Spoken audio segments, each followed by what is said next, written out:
Senator Gorton.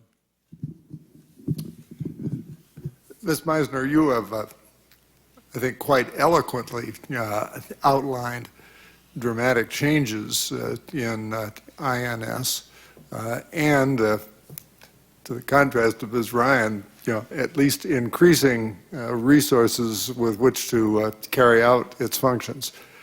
But looking at it today, would you tell me your one or perhaps two highest priorities for additional change with an emphasis on what those changes would do to better control or at a greater ability to control the terrorism, which is the function of this commission? Let's say two. What two changes that are realistically possible would provide the greatest degree of improvement in meeting that mandate? Absolutely, and thank you. The two changes that I believe are the most critical are, number one, integrated information, databases that talk to each other. You now have immigration functions divided up, fragmented within the Department of Homeland Security, and you do not have an immigration history for every person that comes to the United States or is in the United States. Those databases do not talk to each other. So not only do you need to continue to invest in the kind of technology that gives you a good foreign student tracking system and exit entry and so forth, but those an immigration officer or a consular officer must be able to click into a computer and on a particular person know everything, be able to get to everything that the U.S. government knows about that individual. That is not the case right now. That should have the absolute highest order of importance. It's the connective tissue that is missing now with the way that the restructuring of the immigration function has taken place.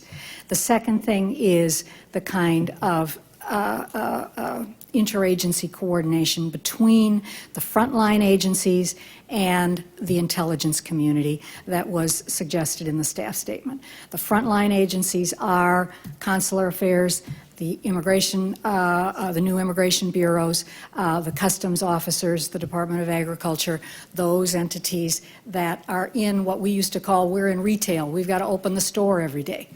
And the upstairs agencies, the backroom agencies, the FBI, the CIA, the intelligence community, there has to be the trust and the information sharing that allows those frontline officers to do their job in identifying wrongdoers. So if I can summarize, you say we need the technology to do the job, and then we need people who will actually do it.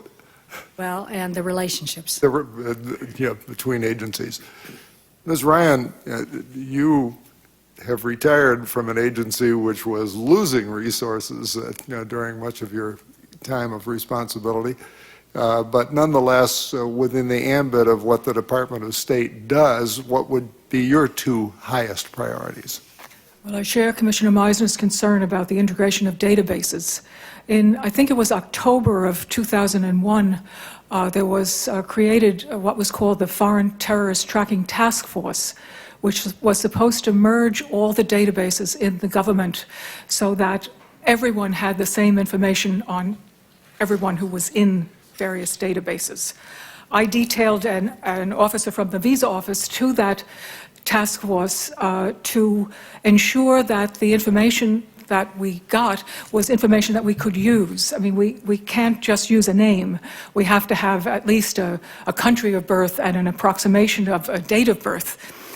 Nothing ever happened with that, and it disappeared, it was disbanded. Now there's a new terrorist screening center or something like that. I'm not current on all of this because I'm no longer in the government. But that is the highest priority. I hope that this commission can break down the stovepipes that exist between agencies of this government.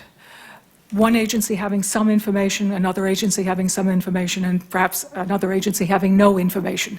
There has to be integration of these databases so that we all know who the people are that we want to keep out of this country. The other thing that I think is desperately needed is, I would argue for increased consular staffing at posts abroad. Interviewing 200 people a day, as we did 30 years ago, I mean, we should have advanced beyond that. We should not be asking people to work like that. And then the third thing, even though you didn't ask for a third thing, is that the administration, the Congress, the people of this country have to decide what they want in terms of immigration. I mean, Commissioner Meissner put it very correctly. We are very ambivalent as a nation about immigration. I don't think we can afford to be ambivalent anymore. I think we have to decide what we want and then give the people who are charged with carrying out that responsibility the tools that they need to do their jobs. I want to thank both of you for those cogent answers.